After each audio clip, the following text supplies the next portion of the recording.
பாஜக ஒப்புக்கொள்ளுதோ இல்லையோ, ஆனாலும் விஜய் இவரு பாஜகவை எதிர்க்கிறாராங்கிற ஒரு கேள்வி இருக்குல்ல. டெஃபினட்டா எதிர்க்கிறார். அவர் எதிர்க்கிறாரா? சொல்றார். நீங்க நம்புறீங்க? நான் டெஃபினட்டா நம்புறேன். ம். நான் யாரு வந்து நீங்க அப்படிலாம் கேட்கறதா இருந்தா நம்ம என்ன மறந்துடக்கூடாதுன்னா, யாரு வந்து பிஜேபியோட உறவு கொஞ்சினாங்க, யாரு மந்திரி சபையில உட்கார்ந்துட்டு இருந்தாங்க, யாரு இஸ்லாமிய படுகொலை, யாரு சார், இஸ்லாம் இருங்க. சார், அரசியல்ல திமுக, அத அதிமுக எல்லாரும் தான் கூட்டணி இத வச்சிருக்காங்க. கொஞ்சம் நீங்க இல்ல 10 வருஷமா எங்களோட கொள்கை எதிரின்னு சொன்ன திமுக தான் ஒரு காலத்துல ஆமா சார். அப்புறம் திமுக இருங்க வச்சாங்க. இருங்க இல்ல சார், ஒரு சார் இருங்க அப்படி கொஞ்சம் பார்த்தா பேச கூட ஒரே கொடுங்க. நிமிடம். ப. சிதம்பரம் பாஜகவோட கூட்டணி வச்சிருக்காரு. கிடையாது உங்க கட்சியை சேர்ந்த ஹாரூன் பாஜகவோட கூட்டணி வச்சிருக்காரு. நீங்க பேச்சு விடுதலை சிறுத்தைகள் வச்சிருக்காங்க. டாக்டர் கிருஷ்ணன் எல்லாரும் அந்த அப்படி எலெக்ஷனை வச்சு கேட்க- மட்டும் நீங்க தீர்மானிக்க அதை முடியாது சார். பாருங்க, நான் உங்களே ஒன்று சொல்றேன். அந்த எலெக்ஷன்ல யுனைடெட் ஃப்ரண்ட் கவர்மெண்ட்டும் ம்.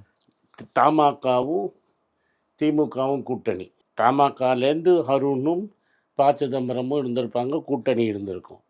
நான் என்ன கேட்குறேன்னா, இல்ல 2001ல வந்து திமுக, பாஜக, ஹாரூன், ப. சிதம்பரம் இவங்கெல்லாம் கூட்டணி வச்சு வள்ளல் பெருமாள் ஜெயிச்சாரு.